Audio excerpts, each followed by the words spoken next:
Ladies and gentlemen, the President of the United States of America, Barack Obama. Mesdames, Messieurs, le Président des États-Unis d'Amérique, Barack Obama.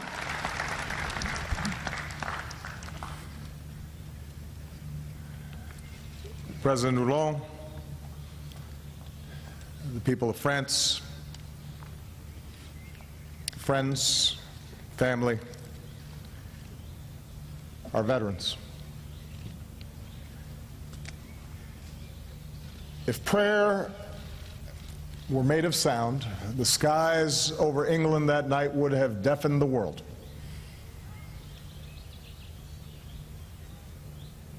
Captains paced their decks, pilots tapped their gauges, commanders pored over maps, fully aware that for all the months of meticulous planning, everything could go wrong. The winds, the tides, the element of surprise, and above all, the audacious bet that what waited on the other side of the channel would compel men not to shrink away, but to charge ahead. Fresh-faced GIs rubbed trinkets, kissed pictures of sweethearts, checked and rechecked their equipment. God, asked one, give me guts. And in the pre-dawn hours, planes rumbled down runways, gliders and paratroopers slipped through the sky. Giant screws began to turn on an armada that looked more like ships than sea. And more than 150,000 souls set off toward this tiny sliver of sand upon which hung more than the fate of a war, but rather the course of human history.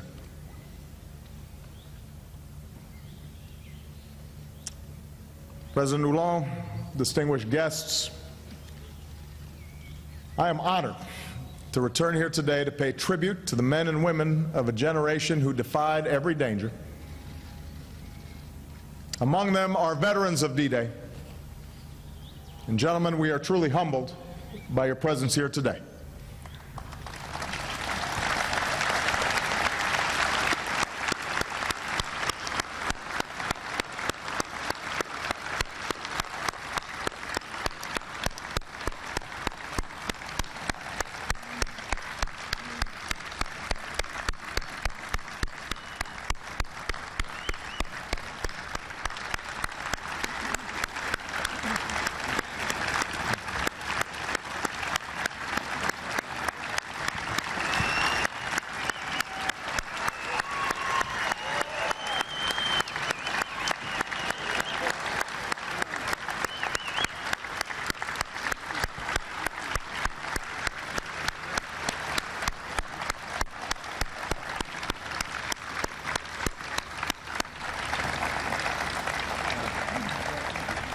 Just last week, I received a letter from a French citizen.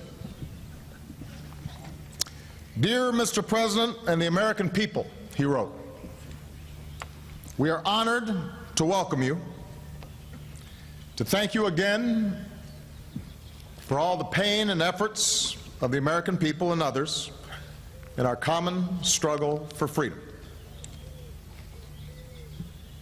Today we say the same to the people of France. Thank you, especially for the generosity that you've shown the Americans who've come here over the generations, to these beaches and to this sacred place of rest for 9,387 Americans.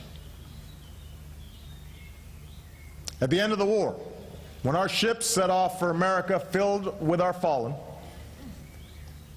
tens of thousands of liberated Europeans turned out to say farewell, And they pledged to take care of the more than 60,000 Americans who would remain in cemeteries on this continent. In the words of one man, we will take care of the fallen as if their tombs were our children's. And the people of France, you have kept your word, like the true friends you are. We are forever grateful.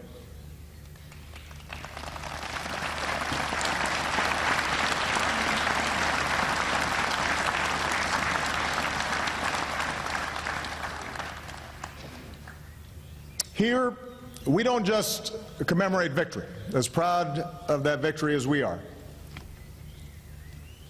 We don't just honor sacrifice, as grateful as the world is. We come to remember why America and our allies gave so much for the survival of liberty at this moment of maximum peril. We come to tell the story of the men and women who did it, so that it remains seared into the memory of a future world.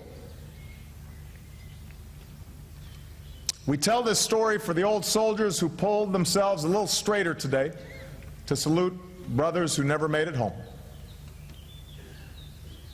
We tell the story for the daughter who clutches a faded photo of her father, forever young.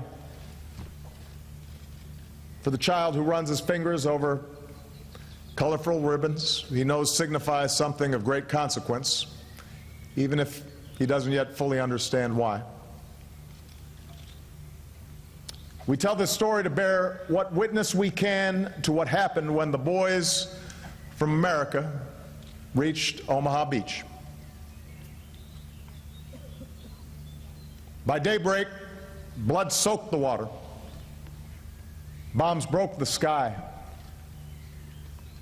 Thousands of paratroopers had dropped into the wrong landing sites. Thousands of rounds bit into flesh and sand.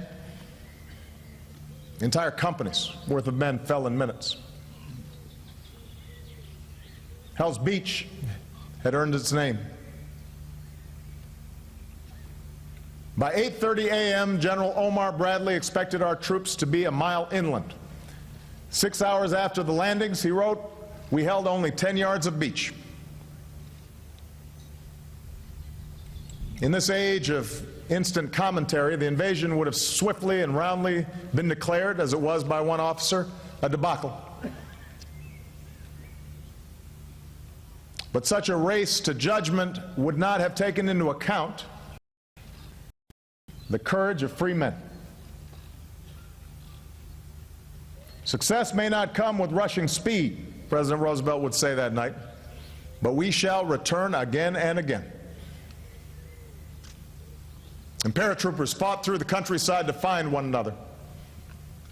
Rangers pulled themselves over those cliffs to silence Nazi guns. To the west, Americans took Utah Beach with relative ease. To the east, the British tore through the coast, fueled by the fury of 5 years of bombs over London and a solemn vow to fight them on the beaches. The Canadians, whose shores had not been touched by war, drove far into France. And here, at Omaha, troops who finally made it to the seawall used it as shelter, where a general barked, if you're Rangers, lead the way. By the end of that longest day, this beach had been fought, lost, refought, and won. A piece of Europe once again liberated and free. Hitler's wall was breached, letting loose Patton's army to pour into France. Within a week, the world's bloodiest beach had become the world's busiest port. Within a month, 1 million Allied troops thundered through Normandy into Europe, and as our armies marched across the continent, one pilot said it looked as if the very crust of the earth had shaken loose. The Arc de Triomphe lit up for the first time in years, and Paris was punctuated by shouts of "Vive la France! Vive les États-Unis!"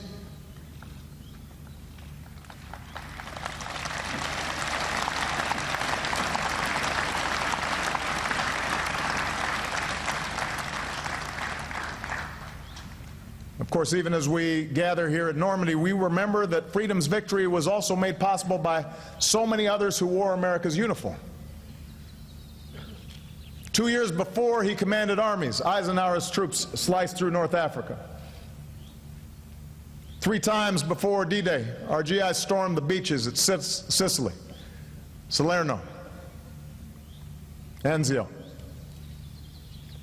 Divisions like the Fighting 36th brawled their way through Italy, fighting through the mud for months, marching through towns past waving children before opening the gates to Rome. As the dog faces marched to victory in Europe, the Devil Dogs, the Marines, clawed their way from island to island in the Pacific in some of the war's fiercest fighting.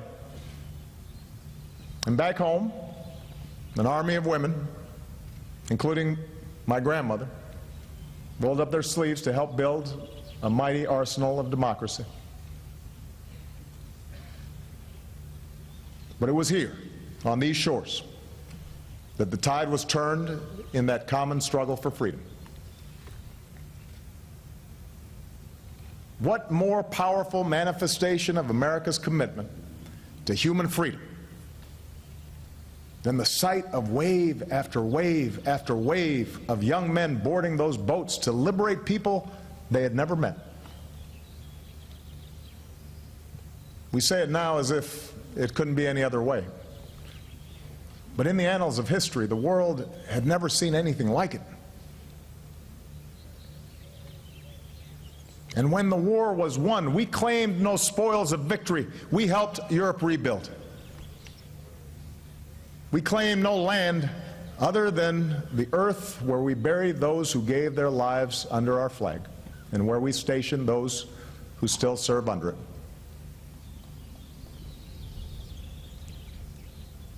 But America's claim, our commitment to liberty, our claim to equality, our claim to freedom and to the inherent dignity of every human being, that claim is written in the blood on these beaches, and it will endure for eternity. Omaha, Normandy, this was democracy's beachhead. And our victory in that war decided not just a century, but shaped the security and well-being of all posterity. We worked to turn old adversaries into new allies. We built new prosperity. We stood once more with the people of this continent through a long twilight struggle until finally a wall tumbled down and an iron curtain too. And from Western Europe to East, from South America to Southeast Asia, 70 years of democratic movements spread. And nations that once knew only the blinders of fear began to taste the blessings of freedom. None of that would have happened without the men who were willing to lay down their lives for people they'd never met and ideals they couldn't live without. None of it would have happened without the troops President Roosevelt called the lifeblood of America, the hope of the world.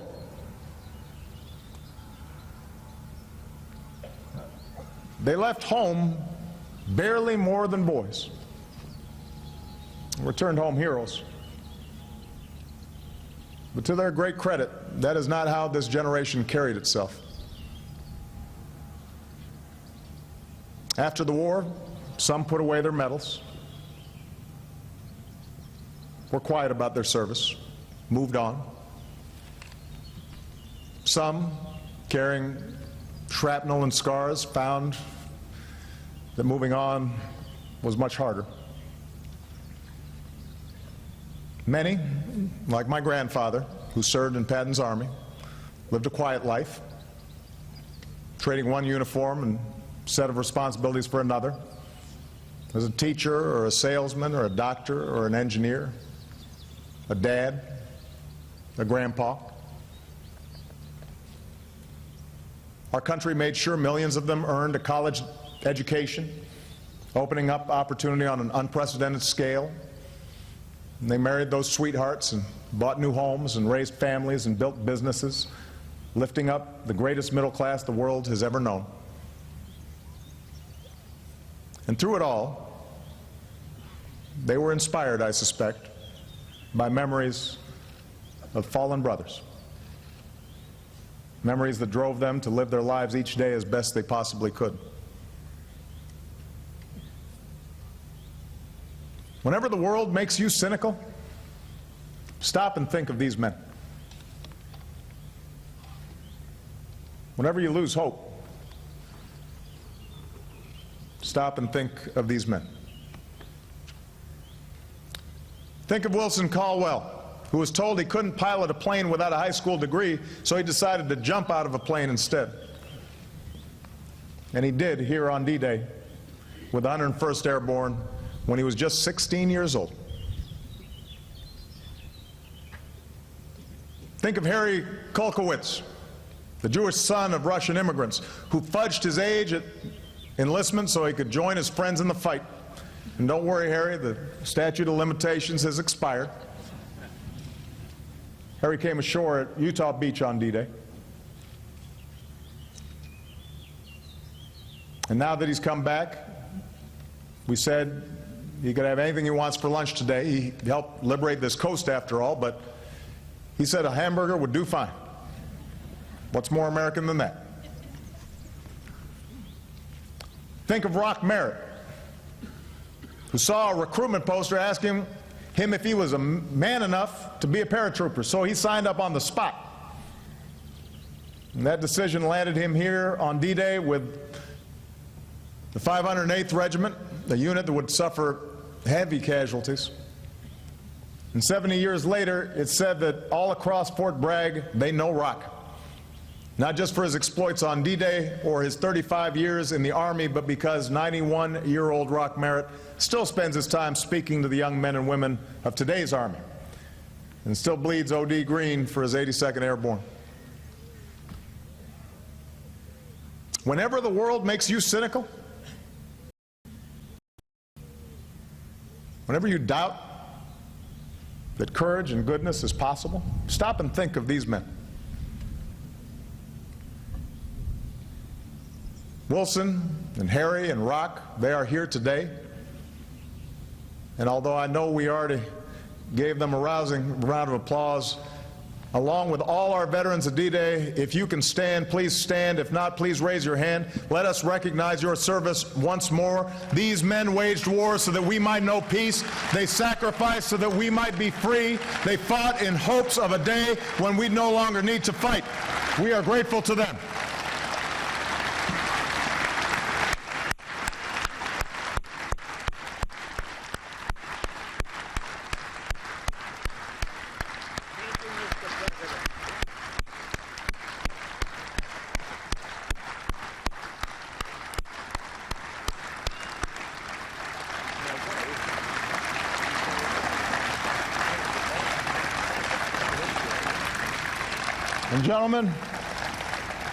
And gentlemen, I want each of you to know that your legacy is in good hands. For in a time when it has never been more tempting to pursue narrow self-interest, to slough off common endeavor, this generation of Americans, a new generation, our men and women of war, have chosen to do their part as well. Rock, I want you to know that Staff Sergeant Melvin Cedillo Martin, who's here today, is following in your footsteps. He just had to become an American first, because Melvin was born in Honduras, moved to the United States, joined the Army. After tours in Iraq and Afghanistan, he was reassigned to the 82nd Airborne. And Sunday, he'll parachute into Normandy. I became part of a family of real American heroes, he said, the paratroopers of the 82nd. Wilson, you should know that Specialist Janice Rodriguez joined the Army not even 2 years ago, was assigned to the 101st Airborne, and just last month earned the title of the 101st Airborne Division Air Assault Soldier of the Year. And that's inspiring but not surprising when the women of today's military have taken on responsibilities including combat like never before.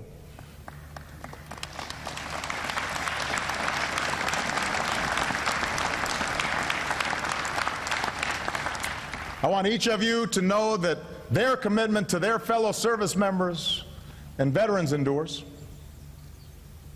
Sergeant First Class Brian Hawthorne's grandfather served under General Patton and General MacArthur. Brian himself served 2 tours in Iraq, earned the Bronze Star in Baghdad for saving the life of his best friend, and today he and his wife use their experience to help other veterans and military families navigate theirs. And Brian's here in Normandy to participate in Sunday's jump. And here, just yesterday, he re-enlisted in the Army Reserve. And this generation, this 9/11 generation of service members, they too felt something. They answered some call. They said, "I will go." They too chose to serve a cause that's greater than self. Many even after they knew they'd be sent into harm's way. And for more than a decade, they have endured tour after tour. Sergeant First Class Corey Remsburg has served 10. And I've told Corey's incredible story before, most recently when he sat with my wife Michelle at the State of the Union address. It was here at Omaha Beach on the 65th anniversary of D-Day where I first met Corey and his fellow Army Rangers right after they made their own jump into Normandy. The next time I saw him, he was in the hospital, unable to speak or walk after an IED nearly killed him in Afghanistan. But over the past 5 years, Corey has grown stronger, learning to speak again and stand again and walk again. And earlier this year, he jumped out of a plane again. And the first words Corey said to me after his accident echoed those words first shouted all those years ago on this beach: "Rangers, lead the way."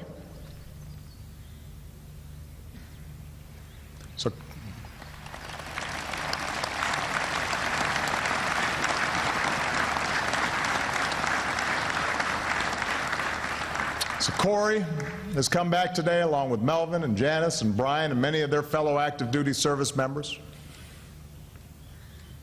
We thank them for their service.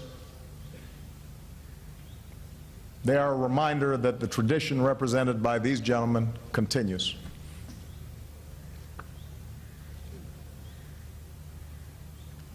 We are on this earth for only a moment in time. And fewer of us have parents and grandparents to tell us about what the veterans of D-Day did here 70 years ago. As I was landing on Marine One, I told my staff, I don't think there's a time where I miss my grandfather more, where I'd be more happy to have him here than this day. So we have to tell their stories for them. We have to do our best to uphold in our own lives the values that they were prepared to die for. We have to honor those who carry forward that legacy, recognizing that people cannot live in freedom unless free people are prepared to die for it. And as today's wars come to an end, this generation of servicemen and women will step out of uniform, and they too will build families and lives of their own. They too will become leaders in their communities and commerce and industry and perhaps politics, the leaders we need for the beachheads of our time. And God willing, they too will grow old in the land they helped to keep free. And someday, future generations, whether 70 or 700 years hence, will gather at places like this to honor them and to say that these were generations of men and women who proved once again that the United States of America is and will remain the greatest force for freedom the world has ever known. May God bless our veterans and all who serve with them, including those who rest here in eternal peace, and may God bless all who serve today for the peace and security of the world. May God bless the people of France, and may God bless our United States of America.